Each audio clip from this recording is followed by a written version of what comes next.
Hi guys, good morning! Ayan, magbibilang tayo ng barya ngayon. Kasi marami na tayong barya. Ayan, nagsagragit ako ng 5, then ito mga tigpipiso. Wala lang pang Shopee. Char. Bilang tayo.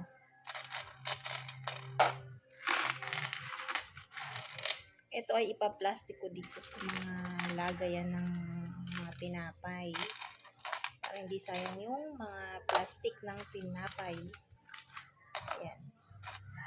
Kada isang plastic ay 300, 500, 200, ganun ang ilalagay natin. Ito, marami tayong mga 5 ngayon. Marami mga 5 pesos.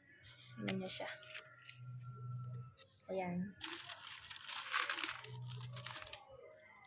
May 20, may 5. Pinagsasama-sama ko yung 5, 10, at 20 kasi madali lang naman sila bilangin. Yung tigpipiso ang madami. Ayan siya guys.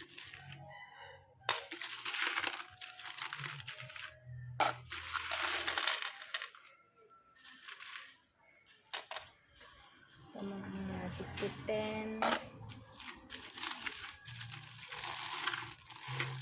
Ito yung mga balat ng mga plastic ng tinapay. Iniipon ko at pinaglalagyan ko ng mga barya.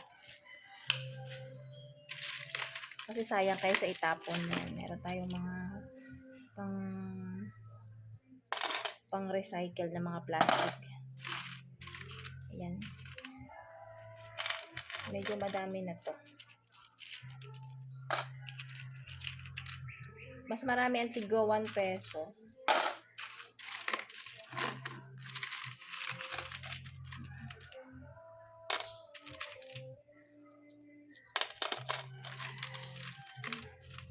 Nagkakaubusan pa naman ngayon ng mga barya kahit saan, sa mga tindahan, pati sa mga supermarket nagkakaubusan ng barya.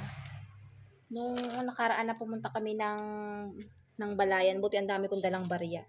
Nagpapalit sa akin yung cashier kasi ang binibigay ko ay maliwanag. Ang binibigay ko ay buo. Ang sabi niya, barya na lang daw. Buti na lang may isang plastic akong dalang barya. Kasi nga, gusto ko rin siyang madispose kasi ang dami ko ng barya. Yan o. Masyadong maliwanag. Kasi masyadong mainit dito o. Sa side na to. Dito ako sa aming balkon. Ayan. Talaga nagkakaubusan ng mga barya. Yan ay sinag ng araw-ari ang magkabilaan. Sinag ng araw. Sobrang tingkad ng araw ngayon. Sakit sa balat. Kaya kung lalabas tayo ay kailangan nakapayong, sombrero.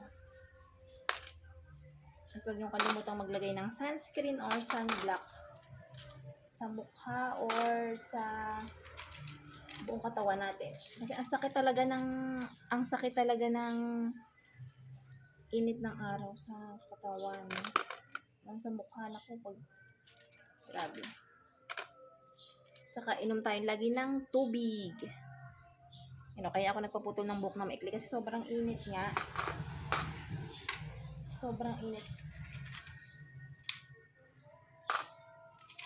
So, ilang guys, share ko lang.